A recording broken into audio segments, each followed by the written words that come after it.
another controversial development, the government is all set to table a land management bill in a bid to what it says addressing the issues of landless squatters. The governments over the years have provided large areas of forested land to the landless, and if the bill is tabled intact, it will pave way to the distribution of land certificates to the landless. Good morning, I am Prarambha Dahal. Let's begin with the main stories. The government all geared up to table another controversial bill designed to authenticate the occupation of forest areas by landless squatters. International human rights watchdogs allege Nepal of failing to deliver transitional justice to the victims of the atrocities by the state and the former Maoist rebels during the armed insurgency era. At least 52 jail inmates killed in a prison riot in Brazil as the rival gangs battled for 5 hours. 16 beheaded bodies recovered. And Team Nepal returned back home following their dismal outing at the ICC World Cup Asia region qualifiers.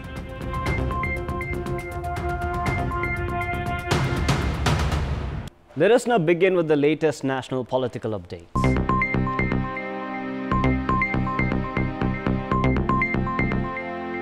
The government is all geared up to table a bill designed to authenticate the occupation of forest areas by landless squatters. The amended bill under discussion Land Acquisition Act, if endorsed intact, will pave way for the transfer of over 10 million pieces of government land in the name of private individuals. The controversy has skyrocketed as the Ministry of Land Management has come up with the regulations to provide land certificates to landless squatters who had been occupying the forested areas. The lands occupied by these squatters for the past 10 years will be transferred in the name of the land encroachers themselves. A clause-wise discussion has been taking place in the Parliament's Agriculture Cooperative and Natural Resources Committee. The ministry has claimed that the government move is to address the issue of landless squatters and haphazard settlements.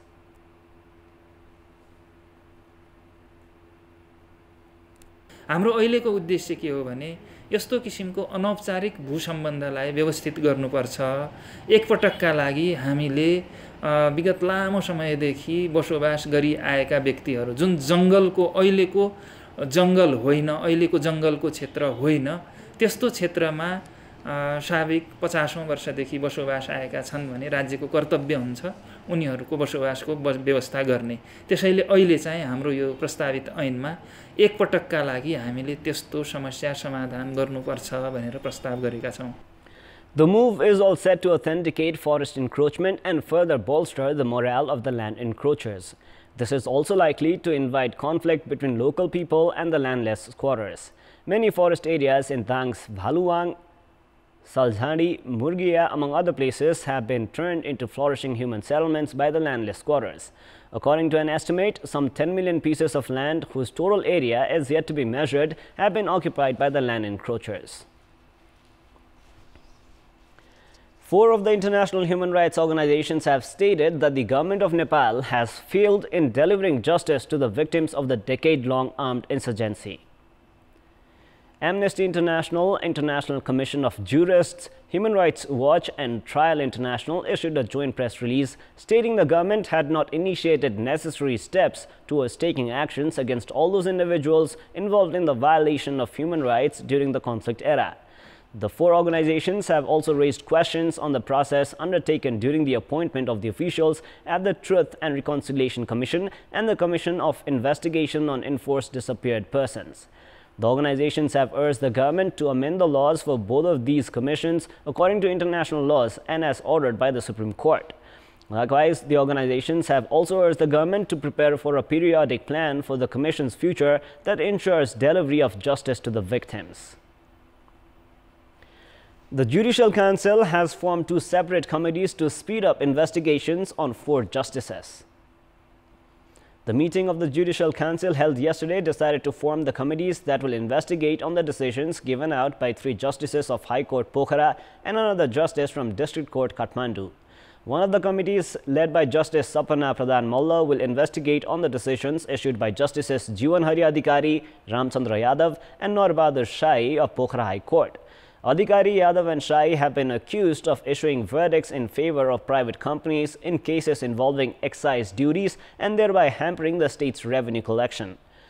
Likewise, the other committee led by Supreme Court Justice Tej Bahadur Kesi will investigate the controversial verdict given by Justice Arjun Koirala of Kathmandu District Court while he served as Justice at the Lalitpur District Court. Moving on, the Ministry of Foreign Affairs has begun evaluating the efficiency and relevance of Nepal's consulate established in various foreign nations to review and reorganize the institutions. Our colleague Navaraj Pandey had a conversation with Foreign Minister Pradeep Gyali with regards to a number of issues plaguing the Himalayan nation. Here are some excerpts. नेपालको कूटनीतिक सम्बन्धको कुरा गर्दाखेरि विदेशमा रहेका कतिपय हाम्रा राजदूतावासहरूको प्रभावकारिता र औचित्यमाथि प्रश्न उठ्ने गरेको छ। यस्तो विषयमा पुनरावलोकन गर्ने वा यस्तो विषयमा केही छलफल यसको औचित्यको यसको उपादेयताको केही छानबिन केही मन्त्रालयले केही गरिरहेको छैन। यो प्रश्न गम्भीर रूपमा उठिसकेपछि हामीले एउटा कार्यदल नै बनाएर यस सम्बन्धमा अध्ययन गरिरहेका छौँ। केही पुराना ठाउँहरू जहाँ हामीले दूतावास स्थापना गर्यौँ त्यहाँ त्यति प्रभावकारी भएन भन्ने गुनासाहरू पनि छन्। यी समग्र पक्षहरूको पुनरावलोकन सहित नयाँ ठाउँमा हामीले हाम्रो कूटनीतिक उपस्थिति विस्तार गर्नुपर्छ भने कस्तो कुन स्वरूपमा भइरहेकाहरूलाई प्रभावकारी बनाउनुपर्छ भनेदेखि त्यसमा गर्नुपर्ने कामहरू तिनीहरूलाई रिलोकेट गर्नुपर्ने छ, नयाँ ठाउँमा स्थानान्तरण गर्नुपर्ने छ भने त्यो पनि र केही ठाउँमा वास्तवमा उपादेयता छैन भने तिनीहरूलाई क्लोज नै गर्ने हिसाबले पनि यो एउटा TOR दिएर यो क्षेत्राधिकार सहितको एउटा कार्यदल हामीले बनाएका छौँ। कार्यदलले अध्ययन गरिरहेको छ। त्यो प्रतिवेदन हामीलाई प्राप्त भइसकेको छैन। प्राप्त हुनसाथ यस सम्बन्धमा आवश्यक निर्णय गर्छौँ। श्रीलङ्कामा रहनुभएका राजदूत विश्वम्भर प्याकुरेलले राजीनामा दिनुभयो। राजीनामा उहाँले कतिपय सन्दर्भमा हाम्रा राजदूतहरू सम्बन्धित देशमा रहेका राजदूतप्रति चाहिँ मन्त्रालयले खासै चासो नराख्ने मात्रै होइन कि त्यहाँका कर्मचारीहरूले समेत असहयोग गरेको। यस सन्दर्भमा किन अब यो राजनीतिक नियुक्तिमा जाने राजदूतहरूलाई कर्मचारी तहबाट हुने यस्तो खालको असहयोगको विषयमा मन्त्रालय जानकार छ? म चाहिँ अलिकति आश्चर्यमा परेको छु। मसँग उहाँले जुन ढङ्गले कुराकानी गर्नुभएको थियो ती विषयहरू यसमा उल्लेख थिएनन्। अब सामान्य कमिर रहेका हुन सक्छन्। म मन्त्रालयबाट जवाफहरू दिने मामलामा कहिलेकाहीँ कमिरै रहँदैन नि त, म दावा गर्दैन। तर राजनीतिक नियुक्तिमा गएकै राजदूतलाई राजनीतिक नियुक्तिको माध्यमबाट जानुभएका चाहिँ हाम्रा नियोग प्रमुखहरूलाई नै आग्रह राख्नुपर्ने त्यस्तो कुनै सोच पनि छैन। त्यो आग्रह राख्दा पनि राखिँदैन। अब सामान्य कमीहरू कहिलेकाहीँ रहेका हुन सक्छन्, त्यो नै राजीनामाको कारण बन्छ भन्ने मलाई लाग्दैन। अब नेपाल भारत सम्बन्धको नि अलिकति कुरा गरौँ।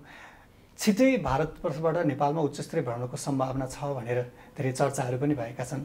यस विषयमा केही तयारी अगाडि बढेको छ? यसमा छिटै के अपेक्षा गर्न सकिन्छ? हामीले मैले मेरो समकक्षी एस जयशङ्करलाई नेपाल भ्रमणको निम्ति दिएको छु। हामीले गत वर्ष गर्नुपर्ने गर्ने एक खालको तयारी गरेर पनि गर्न नसकेको नेपाल भारत संयुक्त आयोगको जोइन्ट कमिसनको बैठक गर्नुपर्ने छ। यसरी त्यो नेपालमा आयोजना हुन्छ।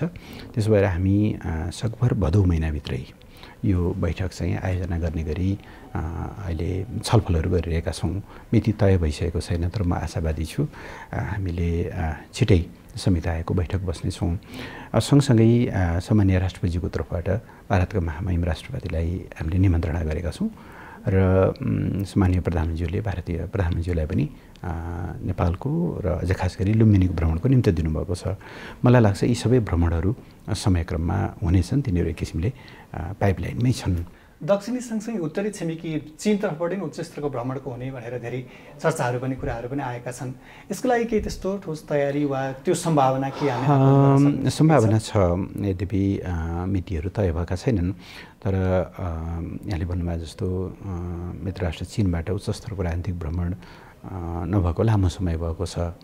उहाँहरूले त्यो कुरा अनुभूत पनि गर्नुभएको छ। दुवै देशका कूटनीतिक नियोगहरू आपसमा सम्पर्कमा छन्, छलफलमा छन् र त्यो भ्रमण पनि हुनेमा हामी आशावादी छौँ। सँगसँगै चीनसँगै हाम्रो अर्को सम्बन्ध जोडिएको जस्तै बेल्ट एन्ड रोड इनिसिएटिभमा हामी त्यहाँ सहभागी भयौँ। परियोजना छनौटदेखि लिएर कामहरू द्रुत रूपमा अघि बढ्न सकेन वा देखिने गरी यसको परिणाममुखी कामहरू नभएको भनेर टिप्पणीहरू भइरहेका छन्। यो कागज र भाषणमा मात्रै सीमित भयो भनेर टिप्पणी हुने अवस्थाको सृजना कसरी भयो? हामीले BRI अन्तर्गत गरिने केही परियोजनाहरूको छनौट गरेका छौँ। BRIको विस्तृत फ्रेमवर्कभित्र नेपालले अगाडि सारेको हिमालयन आरपार बहुआयामिक यातायात सञ्जाल र नेपाल चीन सीमा वारपार रेलमार्ग त्यसको सूचीमा परेको छ र जुन हामीले योजनाहरू प्रस्ताव अगाडि सारेका छौँ तिनीहरूलाई कार्यान्वयन गर्ने त्यसको फन्डिङ मोडालिटी त्यसको कार्यान्वयन ढाँचा, त्यसको समय तालिका, त्यसको पनि प्राथमिकीकरणको बारेमा अहिले दुवै देशको बिचमा सघन छलफलहरू भइरहेको छ। BRI को सक्रियतामाथि चाहिँ अर्को प्रश्न पनि उठ्ने भने चाहिँ जस्तै अमेरिकी परियोजना इन्डो पेसिफिकको यो चेपुवाको कारण हो कि भनेर पनि प्रश्नहरू उब्जिएका छन्। अनि यसमा चेपुवाको अर्थमा हेर्नै हुँदैन। हाम्रो नेपालको प्राथमिकता, नेपालको चासो नेपालको विकाससँग हो। विकाससँग जोडिने हरेक परियोजनालाई हाम्रो स्वागत छ, तर हामी त्यसबाहेकका जुन परियोजनाहरूले या त सैन्य गठबन्धनको अर्थ दिन्छन् या जसभित्र अलिकति ध्रुवीकरण निम्त्याउने त्यस्ता खालका केही उद्देश्यहरू हुन्छन्, त्यसबारेमा नेपाल सचेत छ। हामी त्यस्तो कुराहरूलाई प्राथमिकता राख्दैनौँ, त्यस्ता कुराहरूमा हाम्रो चासो हुने कुरा भएन। The ruling Nepal Communist Party's secretariat meeting ended inconclusively yet again. The meeting that had been stalled following disagreements on who should lead the schooling department between the former CPN-UML and CPN Maoist factions had resumed yesterday. The differences surrounding the schooling department has intensified further as the two factions of the ruling party have decided to alter leadership in other departments as well. With the dispute remaining intact, the secretariat meeting has been adjourned for 15 days. Based on the earlier agreement struck during the time of party unification, the party's leadership had agreed on assigning 18 departments to the former CPN-UML faction, including the schooling department, and 14 to the former CPN Maoist faction. However, the Maoist faction is now rooting for the share of schooling department, causing the latest controversy within the ruling party. In order to settle the disagreement over the schooling department, Nepal Communist Party Chairman and Prime Minister KP Sharma Oli had held several discussions with the other party chairman, Pushpakamal Dahal. However, the two leaders have failed to reach a consensus. It is learned that the party secretariat member, Ishwar Pokhrel from the CPN-UML former faction, and senior leader Nayan Kazi Shrestha from the former CPN Maoist faction have been staking their claim on the schooling department.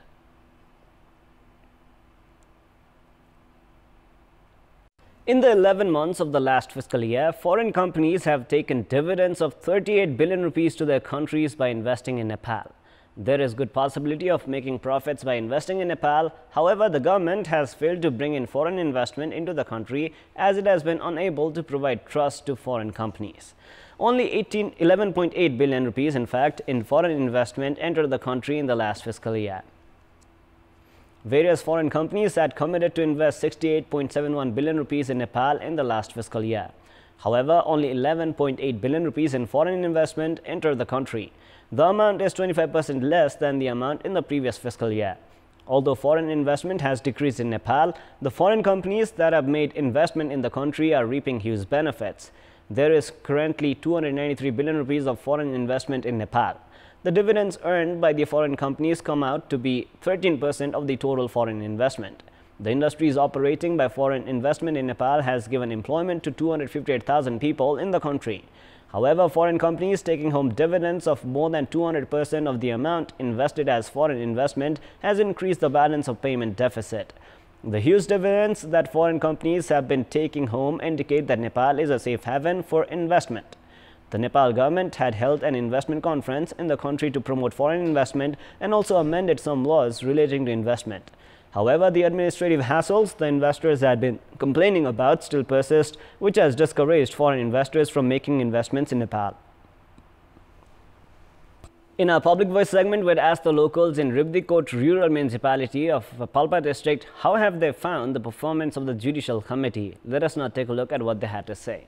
Public Voice. न्यायिक समितिले राम्रो काम गरेको छ र विभिन्न किसिमका मुद्दाहरू चाहिँ मिलान गरेको छ। जति मुद्दाहरू चाहिँ उहाँ समक्ष आउँछ उहाँले चाहिँ एउटा महिला समूह आमा समूहले मिलाउनुस् भनेर चाहिँ आफ्नो जिम्मेवारी पन्छे नि। यहाँ विभिन्न किसिमका मुद्दाहरू 1 देखि 8 वटै वडाका मुद्दाहरू पर्ने गरेका छन् र सहज सरल ढङ्गबाट मुद्दाहरूको फैसला भइरहेको छ र स्थानीय जनताहरू पनि धेरै खुसी हुनुभएको छ। यहाँबाट धेरै जनाले चाहिँ न्यायिक पाएर माथि जुन अदालत धाउन पर्नेमा पनि यहीबाट मेलमिलापको कार्यान्वयन पक्ष गरेर चाहिँ अघि बढेको जस्तो मलाई आफूले सुनेको देखेको लागेको छ।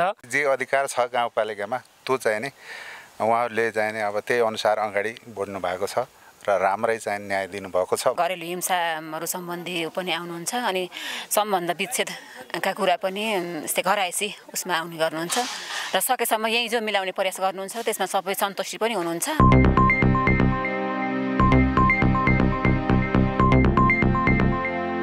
It is now time for our segment Public Pulse, where you text us with your opinion. Public Pulse. The question is, why is the government trying to give land certificates to landless squatters occupying forest areas? Your options are A. Unable to remove the settlement, B. Powerful land encroachers, and C. Politics of vote. The voting is on. You can type NEWS, select your option A, B, or C, and then send it to 34001 to share your opinion with us. With this, let us move on to the sports news. Sports news. Team Nepal, which shockingly failed to progress to ICC T20 World Cup global qualifiers, returned home last night. Former head coach of the national cricket team, Jagat Thamata, welcomed the team at the Tribhuvan International Airport last night. Nepal had participated at the Asia region qualifiers held in Singapore as the strongest side and the top contender. However, Nepal was stunned by 4 wickets by Qatar in the first match, while it suffered a crushing 82-run defeat against Singapore in the last match, which ended Nepal's hopes of playing at the T20 World Cup global qualifiers. Speaking with journalists at the TIA, skipper Paras Katka said that Nepal failed to deal with the pressure of qualifying for the World Cup. Paras suggested that the poor performance in one tournament should not be taken as the end of Nepali cricket. He noted that Nepal still had the status of an ODI nation and the focus should now be on the 50-over format of the game. He conceded that the standard of cricket displayed by Nepal in Singapore did not qualify Nepal to play at the World Cup. Paras noted that the opponent nations played good cricket and there was no alternative to learning from this tournament. Sombal Kami and Sandeep Lamichhane did not fly back home with the rest of the squad as they left for Canada to feature at the ongoing Global T20 tournament. It is now time for the special segment Sports Buzz.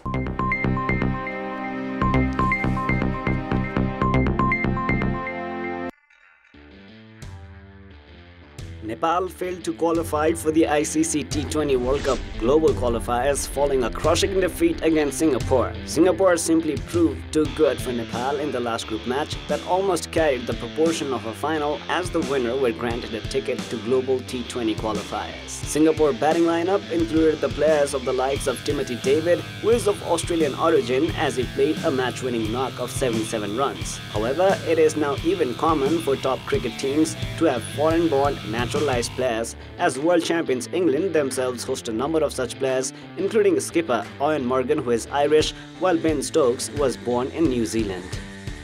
Sri Lankan fast bowler Lasith Malinga has retired from one-day cricket after featuring in his last one-day match against Bangladesh. Malinga in his last one-day match picked up 3 wickets to help his team win the match against Bangladesh. The Sri Lankan teammates gave a guard of honor to Malinga at the end of the match. 36-year-old played 226 international matches, claiming 338 wickets. Between 2006 and 2013, no other bowler took more wickets than Malinga's 267, this despite him missing 15 months of action in 2008-2009 owing to knee injuries.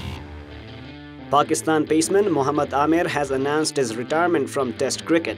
The 27-year-old Pakistani fast bowler has said that he now wishes to concentrate on the shorter format of the game, which eventually compelled him to announce his retirement from Test cricket. Amir has featured in 30... That is all for the moment. Our next English bulletin is at 11 a.m. Keep watching Kantipur Television SD for more news and entertainment. Thank you for watching. Have a beautiful day ahead.